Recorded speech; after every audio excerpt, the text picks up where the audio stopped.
Hello, friends. I just found out that country music legend Dolly Parton has just passed away at age 80. And I hesitate to even say country music artist because she transcended country music. She transcended music and movies, and she was a philanthropist, and she was just an amazing person. You could just tell by the way she talked that she was grateful for everything that she had, and she was generous to everybody.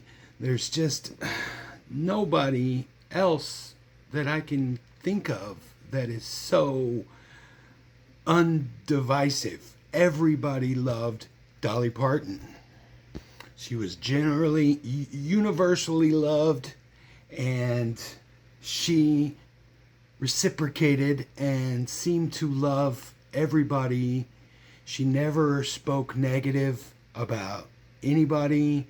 People tried to goad her into conversations about politics or whatever, and she never wanted to talk negative about anything. She was a true American icon. What I've got here is a picture disc. I've been pulling out picture discs when I'm going through the records, and this one has been sitting on the pile for a couple of weeks now, and I looked it up, and it has a certain value, but as soon as I saw this, I said, this is $100 record to me. And especially now that she's passed, this is definitely $100 record to me. And yeah, I just had this laying right here, so I thought I'd use it as my prop for today. I'm going to go ahead and just stick it up here behind us while we're talking.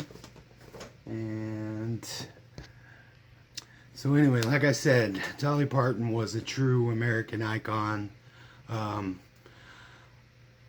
found out a few things. She was the fourth child out of 12.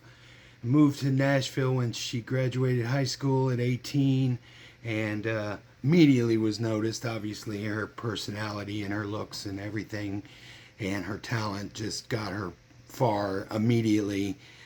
She kind of was discovered by Porter Wagner, who kind of mentored her and took her under her wing for years and years and years. Pretty much, "I'll Always Love You" is a song that she wrote to him after she left his tutelage, I guess you could say. More on that song a little bit later. I always thought that they were romantically together, but apparently she was married to her husband, Carl Dean, for over 60 years until his passing 2 years ago, I think. And I'll talk about that a little bit later, too. But yeah, she moved to Nashville when she was 18 and started working with Porter Wagner. As a Gen X kid, my first exposure to Dolly Parton was the movie 9 to 5. And I saw that movie when I was probably just a little too young. I think we went to the theater to see that movie, and I was not aware of the gravity of the fact that it was Lily Tomlin and Jane Fonda and Dolly Parton. Lily Tomlin I had seen in a few movies because she was always comedy type of stuff. That one she did with Steve Martin and Incredible Shrinking Woman and stuff like that, but I never knew the gravitas of Jane Fonda until years later. So that's pretty amazing, her being able to hold her own in her very first movie with those two amazing actors. And of course, Dabney Coleman, who passed away a few years ago, was the go-to bad guy in 80s, especially comedy movies. And outside of Burt Reynolds, probably the best mustache in all of 80s Hollywood. I also saw The Best Little Whorehouse in Texas way before I probably was age appropriate to do so. And it's because I love Burt Reynolds. And yeah, that movie's pretty funny. And I think she gets to do a little singing. There was a terrible movie called Rhinestone. It wasn't Rhinestone Cowboy. That was like a serious movie, wasn't it? I think it was just Rhinestone, which was Dolly Parton and Sylvester Stallone. And it was basically My Fair Lady, where it's like I make a bet to I can turn this loser into a winner, or turn this thing into this thing, and she has to make this tough New York cab driver into a country singer by the next week or something stupid like that. It was kind of a terrible movie, but her charm is just carries it. Apparently she was in Steel Magnolias too. I don't know, that's a chick flick to me, and I never saw any of those tearjerker chick flick movies growing up. Sorry. Yeah, I guess let's talk about her music a little bit. I've only recently discovering some of her better songs. Apparently she wrote over 3,000 songs in her lifetime. And I remember the Islands in the Stream song when I was young because my grandma was in love with Kenny Rogers, and I was 9 or 10 or whatever, and I wanted to listen to Kiss and Van Halen and Motley Crue, and so it was kind of schlocky pop. That song isn't even country in my mind. It's just pop, and it's a great song. It was sampled a couple of years later, fucking in the 90s for what was that song? Ghetto Superstar, I think, was the song they sampled at Praz, and who was the girl? God, I should have done more research for this video. She had another song that I just found recently called Here It Comes Again. Here it comes again. Here I come again. Here it goes again. What the fuck is that song? Really catchy song. She had one called Coat of Many Colors, and when I learned about that one, I tried to listen to it, and I didn't really like it too much. It's kind of a story song, and I'm not a story song guy, and it's a little too middle of the road for me. But her biggest legacy as far as music will obviously be I Will Always Love You and Jolene. And she's came out in the last couple of years and said she found demo tapes, and she literally wrote those songs back to back. It's just amazing. It's almost like Mel Brooks in the 70s, when his legacy is going to be Young Frankenstein and Blazing Saddles, and he made both of those movies in 1974. Like, just geniuses peak at its point, and they just spew out their genius onto the world. And Jolene is just a phenomenal song. I think, not being a country music guy, my first exposure to that song was The White Stripes, and I thought, God, what an amazing song. And everybody that's covered that song, it's such a good song, it's hard to mess it up. Now, I think Beyonce messed it up royally. She changed the words so it's more of an empowerment kind of song, and it's just terrible. But the song itself is amazing, and she sings the shit out of it. And I Will Always Love You obviously was a huge song for her. Like I said earlier, she wrote for Porter Wagner, and it's just a tearjerker song, but obviously became mega mainstream when Whitney Houston covered it for the Bodyguard soundtrack in '92. And Dolly said she made $10 million off of Whitney Houston's cover of that song, and she donated all of that money to an inner city like strip mall. So like there was like grocery store deserts and things, and just donated all back to this black community. She called it the house that Whitney built.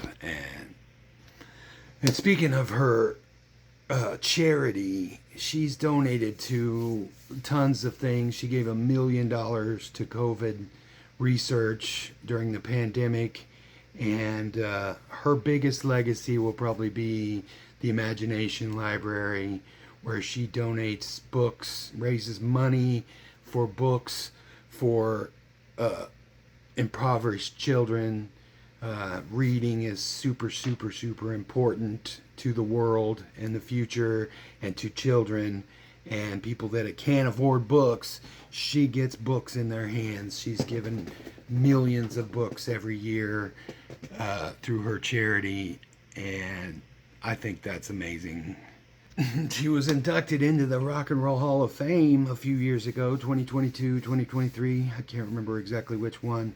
And she said, well, I'm not rock and roll, so I don't deserve to be in the Rock and Roll Hall of Fame. So what she did is immediately turned around and did an album of rock and roll covers. And some of them are really good, some of them are a little middle of the road. But it's Dolly, man. You gotta love it. It's so good. And seeing her on stage at the induction ceremony singing with Rob Halford from Judas Priest, as a heavy metal fan, that just has to bring a smile to your face. It was so amazing. Like I said, just everybody loves Dolly Parton. Whenever a celebrity dies, there's always this bit of mourning, and fans obviously feel it stronger. And then there's a few icons that die and they just hit you real hard. You know, for me, obviously, I've said before, Prince and David Bowie and Jeff Beck and Eddie Van Halen and Ozzy Osbourne and but there are so very, very few that just stop time for almost everybody. And transcending, like I said, transcending country music or the entertainment industry in general, just for society, the loss of Dolly Parton is tremendous. And I saw a meme today that God, you took the wrong 80-year-old. Of course, the president had to comment about the passing of Dolly Parton and said he's going to lower the flags nationally for a week, and surprisingly didn't completely make it all about himself like he does everything else. In a way he did, because I'm making a Dolly Parton video and I'm still talking about that asshole. But it was not quite as egregious as a lot of the other things, everything else that he makes about himself. Anyway, as all of these celebrities and rock stars and actors age more and more, we can't stop the passage of time. Or even slow it down. As we get more and more that are into their 70s and into their 80s, and even a few that are into their 90s, I just keep predicting that eventually the floodgates are going to open and there's just going to be just a mass of celebrity deaths soon. There just has to be. How long can you live past 80? And if there's hundreds of celebrities and one passed every day, which doesn't even really happen, it's just going to take, they're just going to start dropping like flies. And they just haven't yet. And that's good that they're all still with us and we get more time if they're still active. But where was I going with that?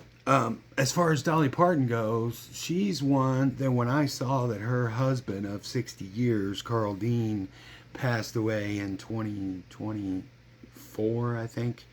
A lot of relationships, especially long-term relationships like that have lasted 60 years. When one goes, the other one usually goes right behind it. So unfortunately, Dolly Parton has been on my Deadpool list for the last 2 years. When June Carter died, Johnny Cash didn't last another 5 months. So this is kind of par for the course. Um, Willie Nelson wasn't married, but he was really close to his sister. His sister toured with him and brushed his hair and braided his hair every day. And she passed away that same year, I think 2023 or 2024. And so, unfortunately, I think Willie is going to be my prediction for the next couple of months. It's just, I hate to say it, and I don't want it to happen, but it's going to happen. It's coming for all of us eventually. But I don't think Willie is going to be around very much longer either. He's already been canceling shows, and his son has been setting in for him at certain shows, and he's even older. He's 93 or something. He's way up there. Anyway, I just wanted to acknowledge, just put my little tribute to Dolly Parton out there in the world. And usually I save all of the celebrity deaths in a list for an in memoriam video at the end of the year. But every once in a while there's one that you just have to talk about in depth. And obviously Dolly Parton is one of those, like I said, a true American icon. Everybody loved her, and yeah, that's that. Life goes on. I love you all. Thank you for staying this long. Please subscribe if you're not already. Hopefully this video can reach more people. I know everybody's going to be doing a Dolly Parton video because she was so loved. I just can't stress how much. So everybody's going to be putting out a Dolly Parton video, and I'm kind of late to the course. So if you've watched this one, I really appreciate it. And please subscribe and do all the things. Yeah, I'll talk to you later. Love you. Bye.